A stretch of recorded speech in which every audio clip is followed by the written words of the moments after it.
Welcome to the Poultry Leadership Podcast. I'm your host, Brandon Molnix. And on today's podcast, we're going to be talking with Matt Paradise.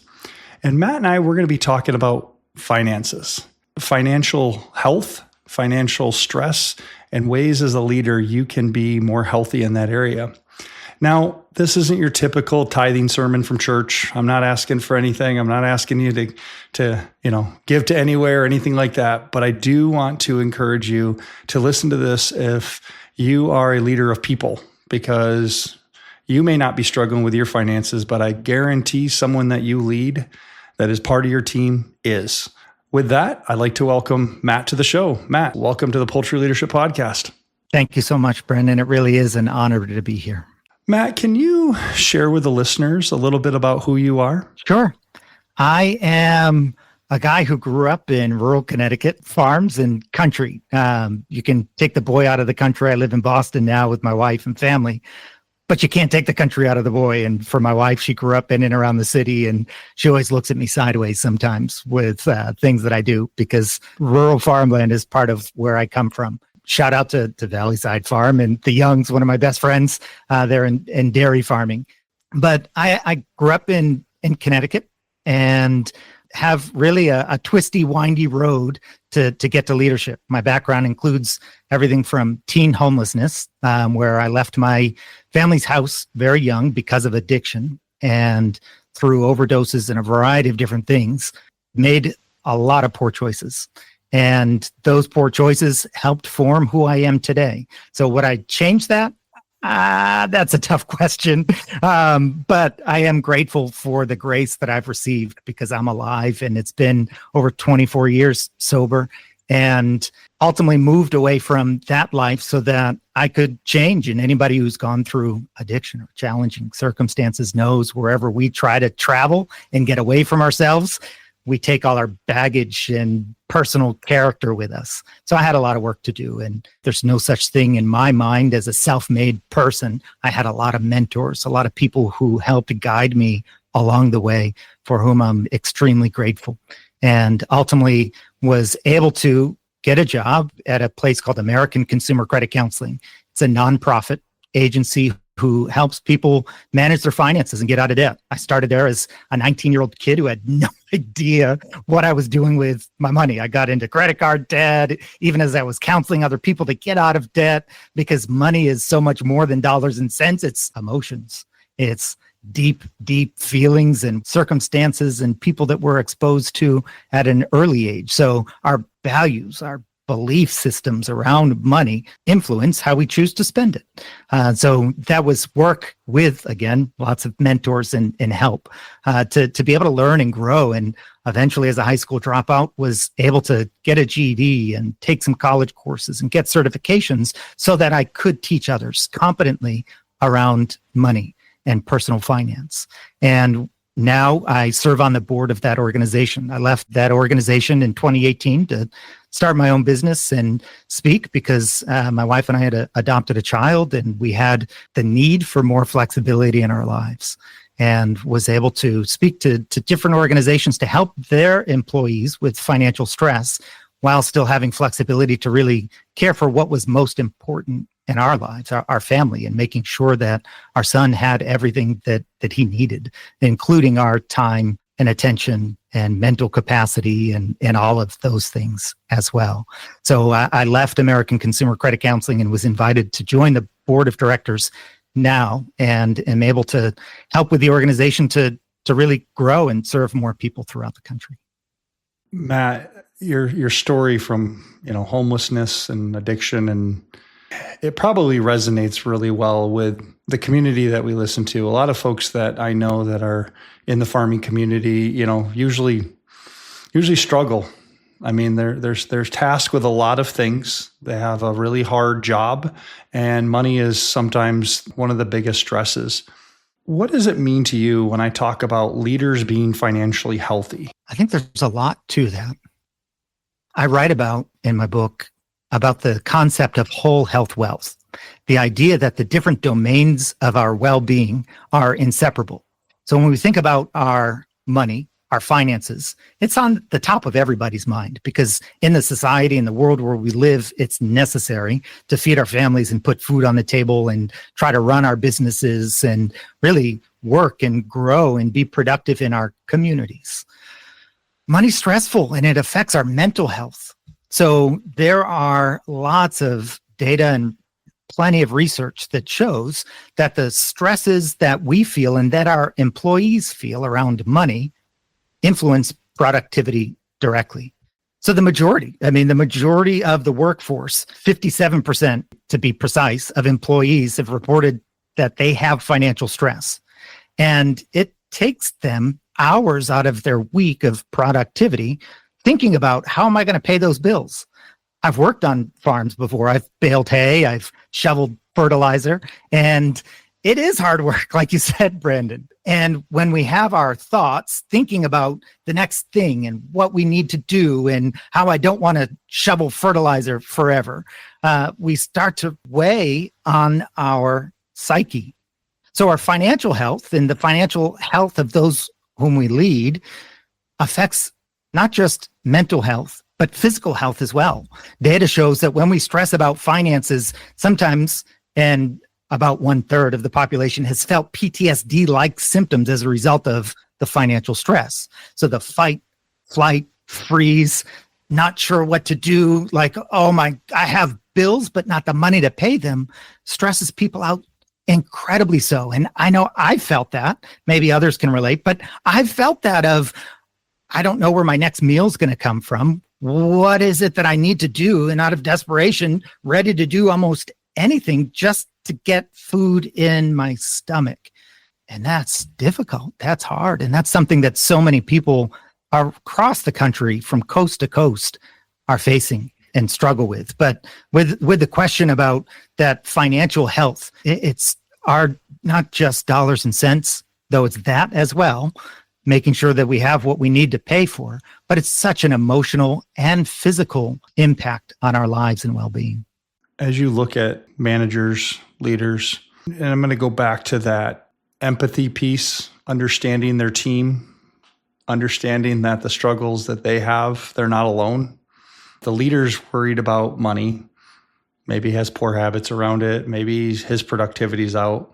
He's managing a team that's equally or maybe even more stressed about the same topic. How can a leader, lead in this area? I would say the first is by example.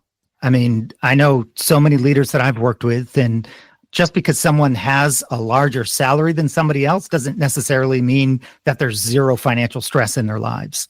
Sometimes it's the opposite is true. As we have more money and more responsibilities that come with earning that money, then sometimes that stress starts to pile up. And I don't know about anybody else, but I personally don't always deal with stress in the most productive way. Oftentimes that comes out to the people closest to me, my wife, my son. But we care for her mom as well as she lives with us. Sometimes it just comes out in just being a little bit too sharp, lacking love, care, and compassion when all they're asking is for, like, what are we going to do for dinner or some otherwise inane thing. But because there's 10, 15 different processes going on in my mind about all the things that need to be done, my stress spills over to those around me. And I think for leaders, that can certainly be the case. And it's a stressful time for many in our current economy. In the poultry industry, certainly there's a significant labor shortage. There's significant recruitment, retention factors that affect operations for many farms across the country, farms that friends of mine own and others that I've seen. And when we start to get stressed, we tend not to make the wisest decisions for our future.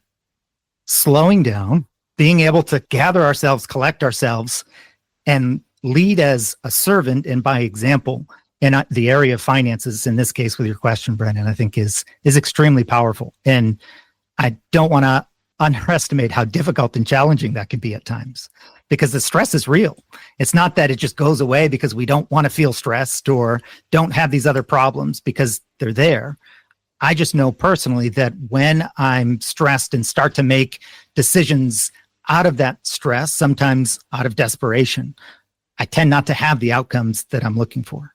Yeah, I can feel that. I think stress and that sometimes makes us do things that we would not normally do. Looking for that quick, easy win versus that long-term gain. And I've seen that in business, thankfully. I've experienced a lot in my life, Matt. It's one of those things I had a different type of education growing up. My first two businesses went bankrupt. First one being a lawn mowing business right out of high school, bought that lawnmower, was going to mow those lawns, and I didn't have the money to pay for the lawnmower. Got repoed and away it went. Second one was another business. I had a photography studio where 2009 hit, crashed around me. And for some way I was able to work my way through it. And next thing I know, a few years later, I was able to actually sell a business for a profit, the same business for a profit. And it's just, what you're challenged by in there is your core need of providing for your family, providing for your own needs. I have things I like to do. I like to eat out. I like to do all those things. When you can't do that, it starts to gnaw at you and adds a lot of stress on the marriage, relationships. And then when that comes to work,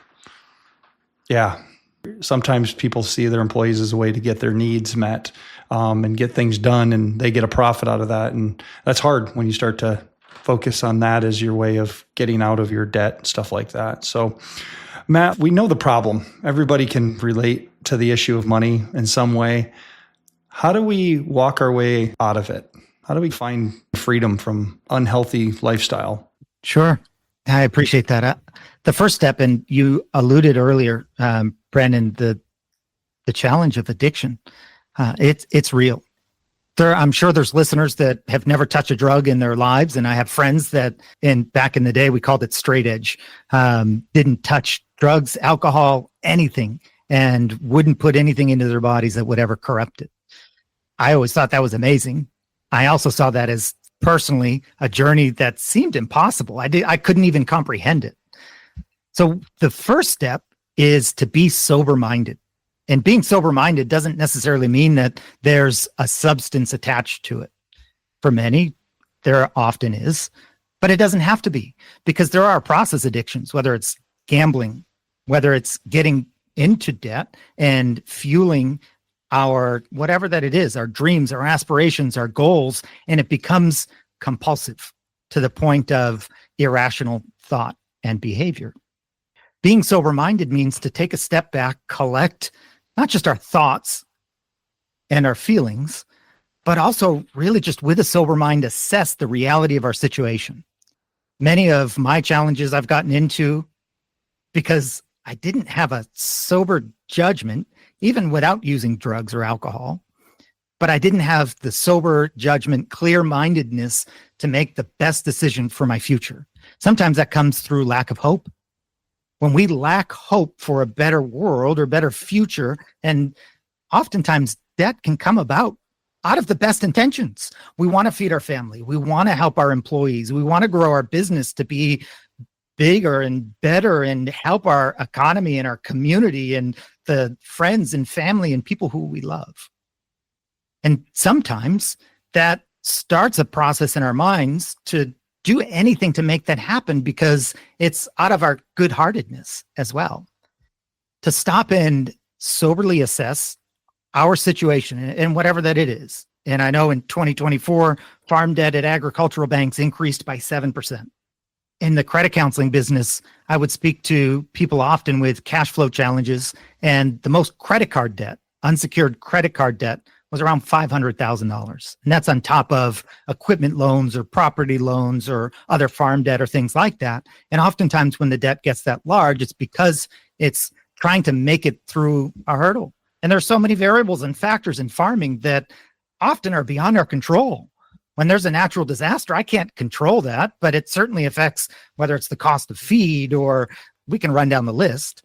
Trying to be sober-minded through those things, I find that challenging. Maybe others can relate.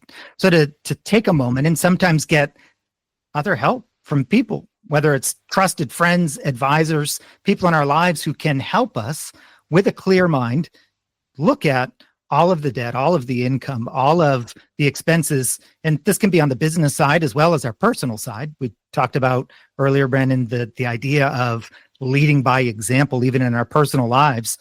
I've seen plenty of businesses that are doing phenomenally. And one of the reasons why they're doing so well is because the owners aren't necessarily taking a salary, or a salary that's adequate to cover their expenses and a fair wage, essentially. I mean, thinking outside of even just the farm industry, I mean, physicians across the country, there are many who have all this debt and paying their employees and just that monthly nut, the overhead, stress just to feed their families, and don't have enough of a salary to pay the bills. So it's important with a clear mind to sit down, and that could mean something different for everybody. Sometimes it's the external help. Sometimes it's just maybe stepping away from the stresses of day-to-day life, because it's so easy in farming and other industries too, but to be working in the business and not have time to work on the business and on ourselves. So I would say that's step one. So realizing there's a problem is step one.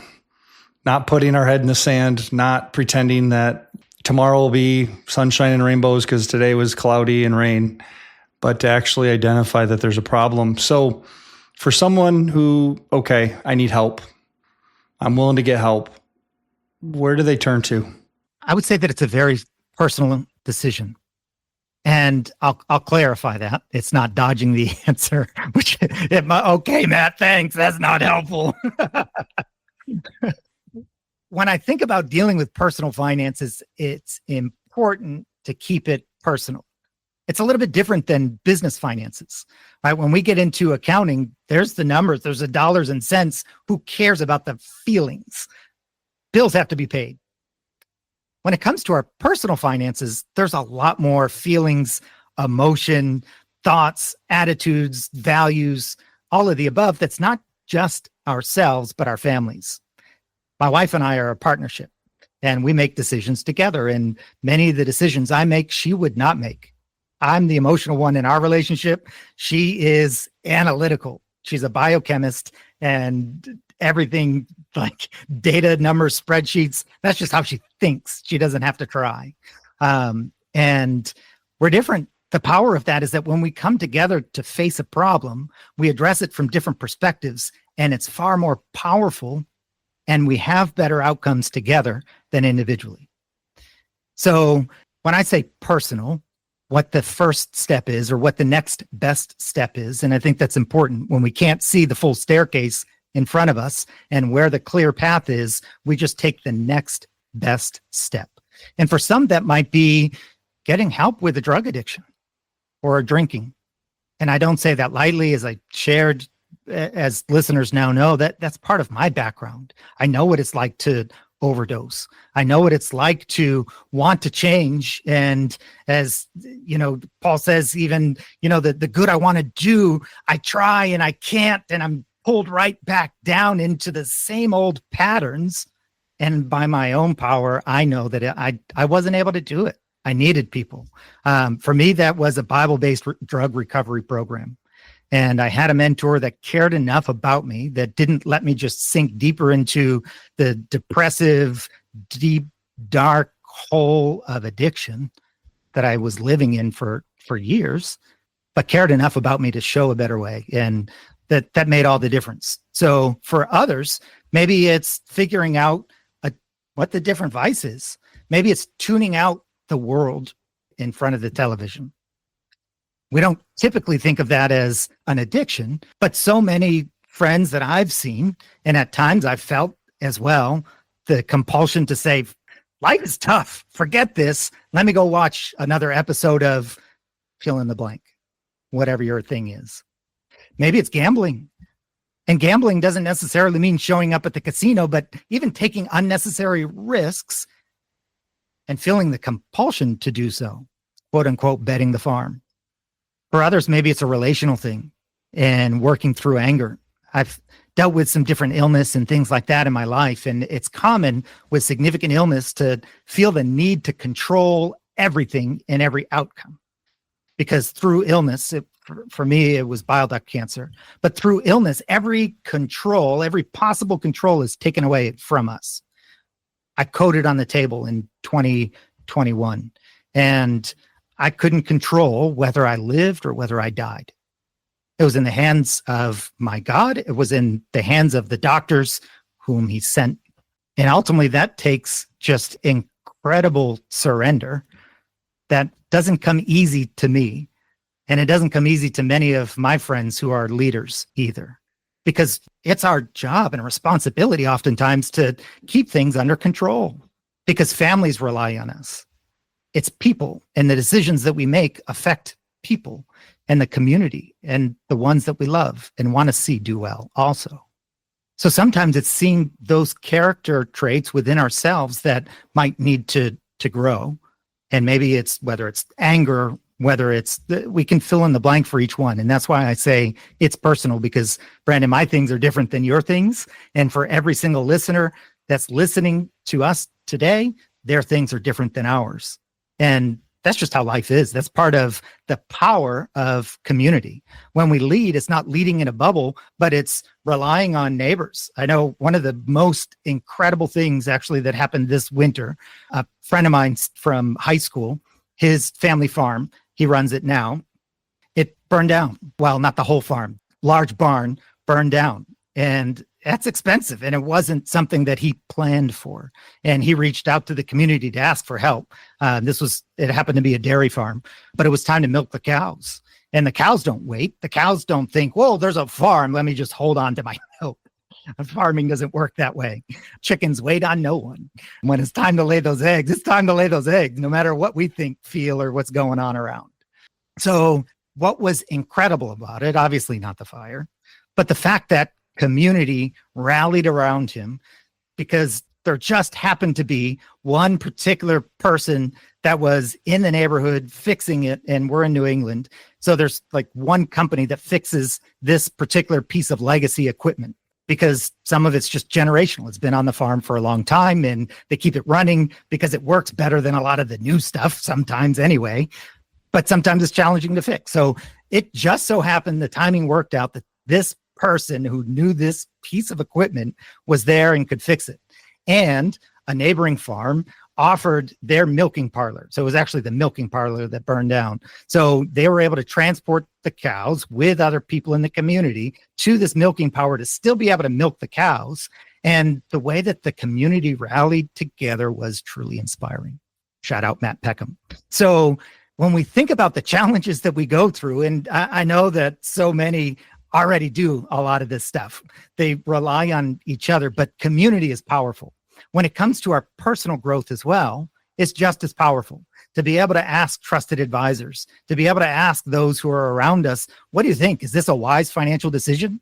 Does this make rational sense? Will these choices financially lead me to the goal and outcome that I desire? And obviously everybody has a plan until they're punched in the face, and plans go up in smoke, sometimes literally. But that doesn't mean that we stop planning. We plan and God determines our footsteps and we take it one day at a time. But that doesn't mean we abandon all plans. It does mean that with many advisors, our plan is much more likely to succeed. So Matt, I'm hearing you talk a lot about community, not doing it alone. You've identified you've got a financial problem. You identified that maybe there's an addiction. That could be, you missed a bunch of them that affected me over the years. Food, living, buying something just so I could keep up with my friends, especially hobbies. As a guy, I always had to have the best hunting stuff because I thought it was going to get me the next big buck, and I would spend all kinds of money on that stuff. And yet I was putting me in debt, justifying it by good lean venison. It was costing me way more than just going buy the beef down at the store. So you talk about the community side, getting others involved. As we look at the leader, the person that maybe it's not them that's going through this, maybe it's somebody else. How do you approach somebody that you're leading and offer help without offending, so to speak? That's a delicate balance. I think you mentioned the word earlier, Brandon, compassion. being able to have compassion and empathy, understanding that those we lead are struggling. It's a matter of what it is that they're struggling with. And that's just a reality of human nature. So being approachable so that we create an environment of conversation. And that's not easy. That takes time. That's a culture, because I don't know. I don't want to perpetuate stereotypes, but you mentioned a couple that resonated with me. And as a guy, I don't want to need to ask for help. I don't want to have this culture of kumbaya. Let's just talk it out. That's personally not me. I have many friends that do. I've needed to continue my growth. I can't say that I've fully grown, but continue my growth so that I can lead with vulnerability, so that I can share what's happening. Brandon, your story of getting a lawnmower and starting a business and the excitement, the exhilaration that comes with that, and then the heartbreaking, soul-crushing aspect of bankruptcy that took that away. And not once, but twice. So there's a good chance for listeners who lead and have employees that their employees also have aspirations, whether it's to have a lawn mowing business, or maybe it's to grow in the poultry business and eventually maybe even have their own plot of land and be able to grow a business. But employees have aspirations and dreams. And when we, as leaders, empower our employees and leading with vulnerability, well, then those employees aren't going to just leave faster to go start their dream. Because as anybody who's in a farming business knows, that it doesn't just happen overnight. You don't automatically say, well, I'm done. I don't need this paycheck because I'm in the money. It takes time. It takes patience. It takes perseverance. It takes lots of stumbling. So knowing and understanding that and nurturing employees for the long term so that they can even work towards and grow towards their own dreams, goals, aspirations, and maybe even build their own thing. It's not a competition in that case, but it's being able to reach behind us as leaders and give people a hand up. Not necessarily a handout. It doesn't mean that everybody just needs higher paychecks and more money. But what they need is our compassion, our empathy and understanding, and sometimes just help from the lessons that we've learned. Brandon, you sharing, again, just some of your financial struggles and lessons that you've learned through that is powerful for others, because others are in that position where you were 20, 30, whatever years ago. And similarly for me, I've gone through lots of different challenges and trials and struggles and made plenty of mistakes. And it's out of those mistakes that I've been able to learn. And I can now and have the pleasure of teaching and working with others. It's interesting you talk about getting to know your team, getting to know your team members' dreams, aspirations, desires, struggles.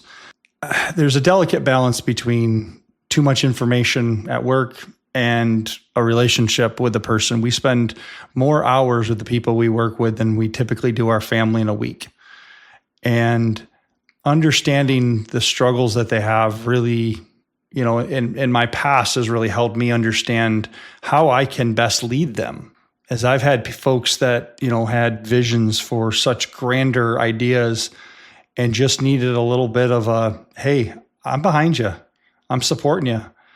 And they're like, but why would you support me when if I do that, that means I'm leaving the company? And it's like, well, my investment's not in you for the company. My investment's in you for the rest of your life. I want you to be a better person. I want you to grow. I want you to learn from even my mistakes. Sharing my story allows them to understand that it's not just vulnerability, but it's, hey, what did you learn? How can I keep you from that, making the same mistakes I made? And I guess it just helps relate to them as humans, and you're working together. My big thing is when I look at my team and I see their successes, it really makes me happy. I like to see when they get a new vehicle, when they, talk about their kid going off and playing travel sports, because I know how expensive that is. I had kids in travel sports.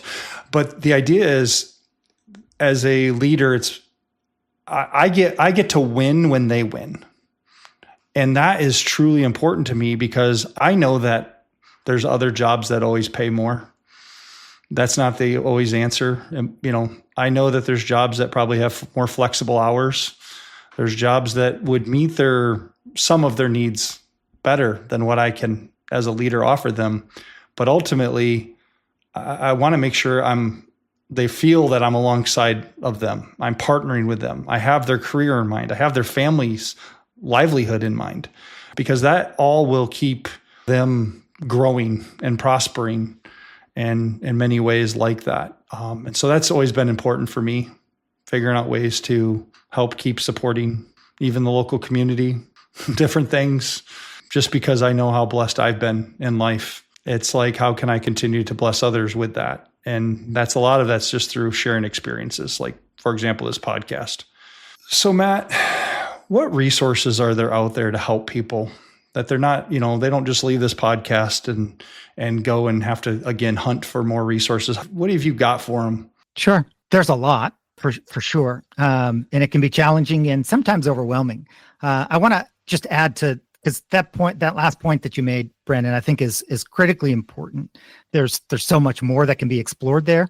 I think it's one of the paradoxical things about creating culture where people want to stay, and that when they do stay, it's not necessarily about just earning the higher paycheck. I do believe that loyalty does exist.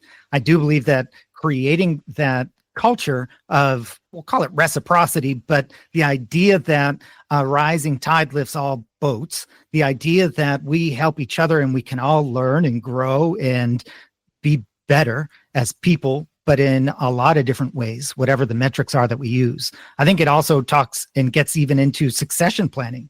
For many farmers and friends that I've grown up around, succession planning is always on minds. And this goes beyond just the poultry business, but across the board. For any leader who runs or owns a business, succession planning is critical.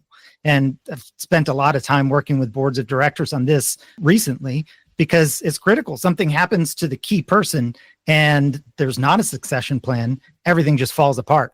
There is no paycheck for employees. There may or may not even be a business without that planning in place. So sometimes creating that culture where it's nurturing for our employees to be the best that they possibly can, one, in the short term, paradoxically, can increase productivity, and data shows it, and a better overall business.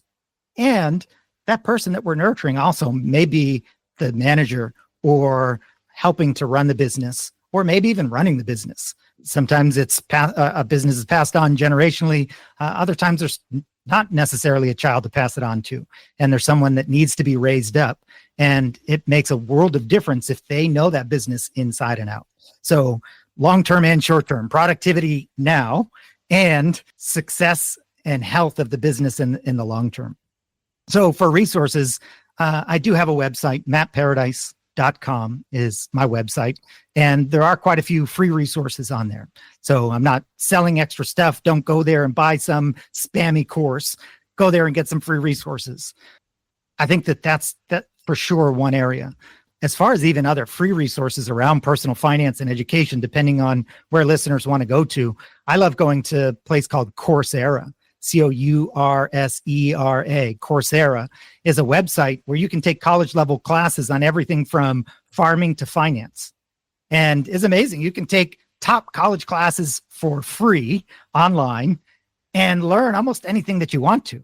So maybe you're trying to improve some of the productivity through automation at your farm. Well, there's a lot of tech that blows my mind that you can go to a college course for free and maybe enjoy it and learn something. Maybe it's not for you. There's not a financial risk. And after 10 minutes, if it doesn't resonate with you, it doesn't have to be a time risk either. But you can get college level classes on investing, accounting, and just about anything there. edX is another one, a combination MIT and Harvard, some smart people that created a platform to access college level classes for free. There are so many more.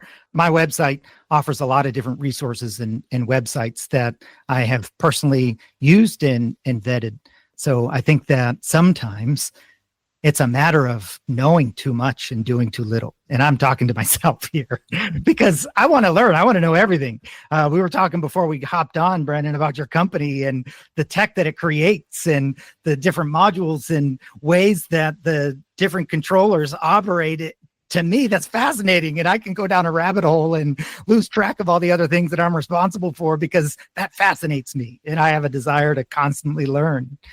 With money and finance, it's so much like that as well, where we can learn everything and everybody has a different opinion about this or that, or what's best, or invest in this and you'll be all set. And sometimes it just takes taking a step back, being clear, being sober minded to think, what is actually the next best step to help me accomplish what I need? And sometimes it's simple. I mean, at the end of the day, we've probably all heard, don't spend more money than you make. Well, in and of itself, true. It may not be the full advice that we might need because of all the other emotions and stuff we spoke about throughout this episode. But sometimes it can be as simple as that. For me, I need to keep it simple, stupid, because I can tend to overthink. And as a result, that procrastination that comes about overthinking and be stuck from taking the next best step. So sometimes maybe it's not necessarily going to learn more. Sometimes it's implementing what we already know. That's so true. And there's so many people that I can relate to the overthinking piece. I'm a react very quickly piece and then sometimes have to think about it later. But the idea is I can always change directions, start doing something. We talk about with finances, start by saving $2 out of your paycheck. Start by doing something that's different than what you're doing today, because what you're doing today hasn't worked up to this point. The challenge is the stress that you're having. So it's doing something different than you're doing now. And it doesn't have to be the best. It's just something, getting yourself moving in that right direction. I know being willing to dive in, we talked about leaders and being a leader, being willing to have that conversation with your team. I've been at 2 different companies that have provided financial counseling from an HR perspective. It was from outside, but it was part of, one was Priority Health actually brought in a financial counselor for people because they realized the stress of finances and what it's doing to the human body. But providing that for your team. For me, it was someone speaking into my life years and years ago. The first one was Crown Financial, was years ago. I don't even know if it still exists. And the second one was Financial Peace University, because I didn't grow up with the best examples for finance. I didn't make my best decisions. And I've talked about business, I've talked about other things, but the areas that I think I've grown the most was that self-education, finding that education for free. There's a program called MBA for free out there, and literally it will teach you everything you need to get a college level MBA without the debt. Now, you're not going to get a certificate. You're not going to have the network from the university, but you're going to have the same education. The resources are available to you. You don't have to go to college to get the resources. So especially on the financial stuff, there's a lot of good resources out there. There's a lot of bad resources out there too. So Matt, in closing, is there anything else that you would like to share with the Poultry Leadership Podcast audience? There's a lot. This has been an amazing conversation. I've thoroughly enjoyed it, and I hope that it's helpful for listeners. I think in closing, the last comment that you made about just get going, take a step, one step at a time is important. I'll use the analogy of trying to steer a tractor. If we try to steer a tractor while it's still, it's going to be brutal. It's going to be brutal. But once it starts moving in a direction, it's so much easier. It's just physics. With our lives, with our finances, it's similar. Knowledge will only get us so far. And there's a lot of bright people in the world. And there's a lot of bright people who do nothing with it. But when we take that knowledge and apply it and move it to action and build discipline, habits, and it creates a lifestyle, that's powerful. When we think how challenging our situations might be, and for some, maybe this is the best that it's ever been. And for others, maybe it's the feeling of the sky is falling. For the latter group, I want to really impart the idea that there is always hope. There's always the possibility. No matter how difficult, challenging, frustrating the situation might be, there is always hope and always a way. And that way starts with taking that one next best step. Well, thank you, Matt. I appreciate you willing to share your story, your heart, and your wisdom with the Poultry Leadership Podcast audience. Listeners, if you are a leader and you're not worried about finances, just remember somebody on your team is. Be there for them. Take this subject, take it to heart, have empathy, figure out how you can get the most out of your team just by being there for them. Help guide them in this area. It is your responsibility as a leader of folks that you work with every day to be that mentor, that guide, and don't take that for granted. So as I close, I'd like to definitely thank our sponsor, Prism Controls. One of the things that, keeps farmers up at night is finances and risk and all the things that go hand in hand. And one of the things that Prism Controls really focuses on is helping guide farmers through that by making sure that they have the technology to be able to handle some of the crises that they've been relying on humans for unsuccessfully for years. This podcast just wouldn't be possible without them. So please thank them. You can check out their website. It's always in the show notes, things like that. But also share this with somebody. Leave a comment. Give your best financial advice in the comments on the show. It really helps others. You're part of this show. You're part of the community. And I appreciate all of you. So have a great day.